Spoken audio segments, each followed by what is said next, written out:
స్వామి, సుబ్బు తప్పు చేయలేదు. సుబ్బుని కన్నోళ్ళు తప్పు చేయలేదు. అయినా విరాట్ బాబు సుబ్బు బాణాలు తీసినాడు. వాళ్ళ అమ్మా నాన్నల్ని బతుకునే సవాలుగా మార్చినాడు. ఏ తప్పు చేయని ఆ ముగ్గురికి శిక్ష పడినప్పుడు ఇంత పెద్ద నేరం చేసిన విరాట్ బాబు కూడా శిక్ష పడే తీరాలా? నా సాధ్యంతోనే విరాట్ బాబు జైలుకెళ్లాలా?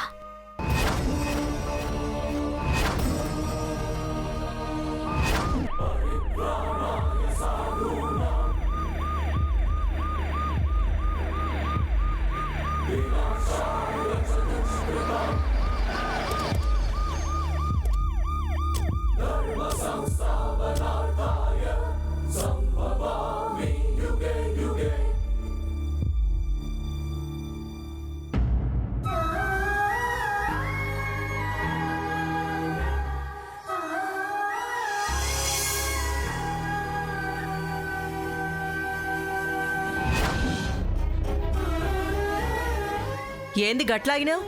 చల్ నడు.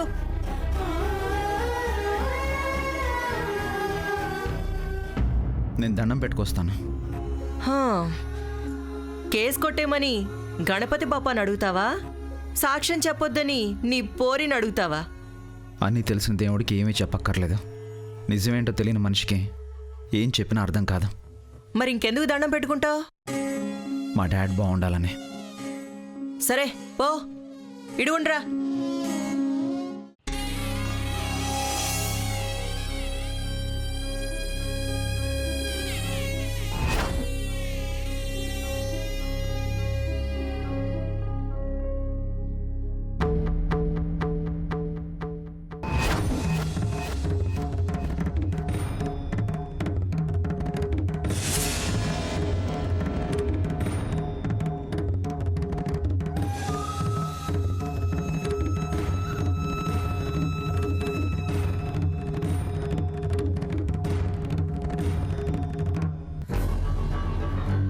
థ్యాంక్స్. దేనికి? నీ మనసులో ఏముందో నీ కళ్ళ ద్వారా చూపించినందుకు. నా కళ్ళల్లో కోపం తప్ప ఏమీ లేదు విరాట్ బాబు. కాదు, ఎరుపు కనబడుతుంది. కంట్లో ఎరుపు కూడా కోపానికే గుర్తు. రాత్రంతా నిద్ర లేకపోవడానికి కూడా గుర్తే. నేను తప్పు చేశానని నువ్వు మనస్ఫూర్తిగా నమ్మితే ప్రశాంతంగా నిద్రపోయేదానివి. కానీ అలా పోలేదు అంటే నీ మనసు నేను నిర్దోషినని చెప్తుందన్నమాట. నా మీద నీకున్న నమ్మకం మళ్ళీ మొదలైందన్నమాట. ఎందుకు నవ్వొచ్చింది? మీకు మనుషుల మనసుల్లో ఏముందో తెలుసుకునే శక్తే ఉంటే అన్యాయంగా సుబ్బు చచ్చిపోయేవాడే కాదు. అది గుర్తొచ్చినది విరాట్ బాబు. ఎల్రండి విరాట్ బాబు, కోర్టు లోపల కలుసుకుందాం.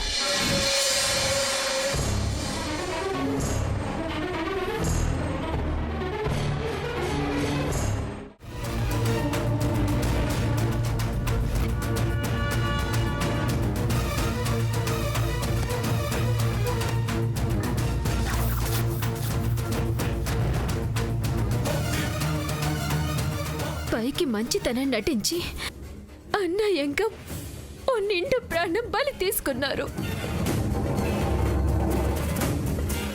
సుబ్బుని సంపాలన్న కుట్ర ఎప్పటి నుంచో విరాట్ బాబు మనసులో ఉంది. కొట్టిన రోజే ఎప్పటికైనా సంపెత్తానని కూడా అన్నారు. ఇట్లాంటి మనిషిని క్షమించకండి. ఎందరి ప్రాణాలు తీస్తారో తెలీదు, ఎందరి మనసులు ముక్కలు చేస్తారో తెలీదు.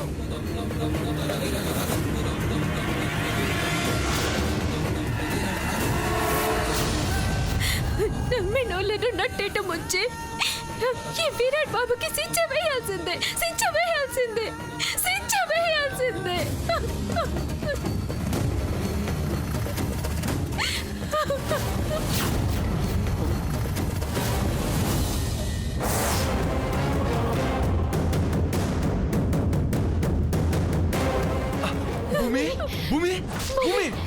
భూమి, ఈ కేసు విచారణ రేపటికి వాయిదా వేస్తున్నాను.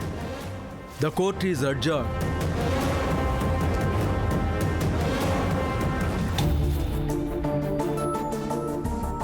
ఇన్స్పెక్టర్ గారు ఆ, ఒక్కసారి భూమితో మాట్లాడొచ్చా?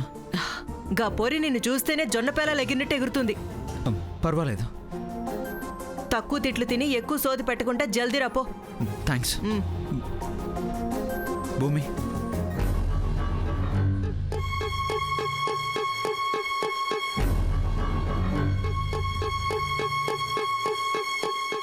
Are you okay?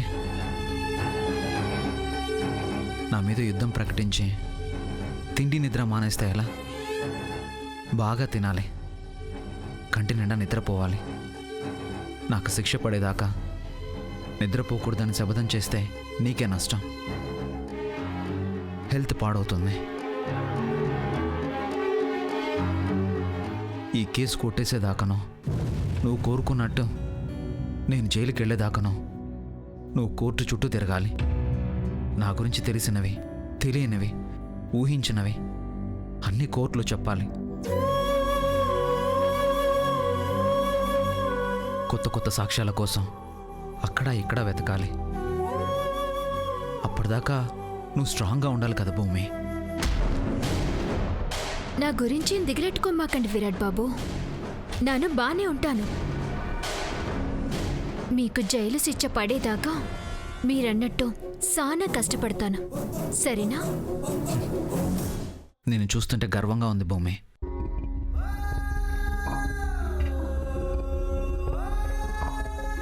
న్యాయాన్ని నిలబెట్టడానికి నువ్వు నీ వాళ్ళ పరాయి వాళ్ళ అని ఆలోచించు. నువ్వు నమ్మిందే న్యాయం అనుకుంటావు, బట్ నేను నిర్దోషిని.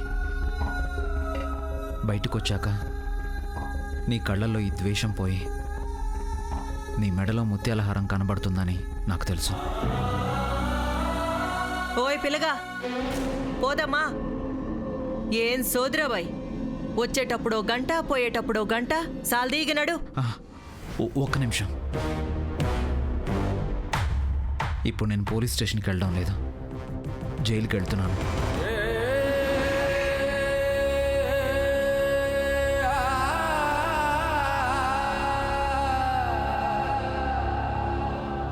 నన్ను రిమాండ్లో ఉంచుతారంట.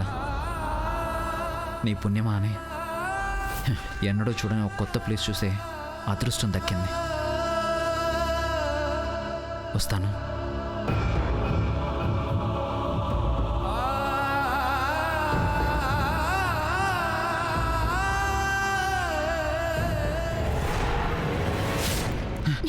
ఏమైంది భూమి? గాయమైనదే, అందుకే రాత్రి అంతా నిద్రపోలేదు. ఈ గాయం మానేదాకా నిద్రపోను. ఆనాటిదాకా నా కళ్ళు ఎరుపెక్కే ఉంటాయి.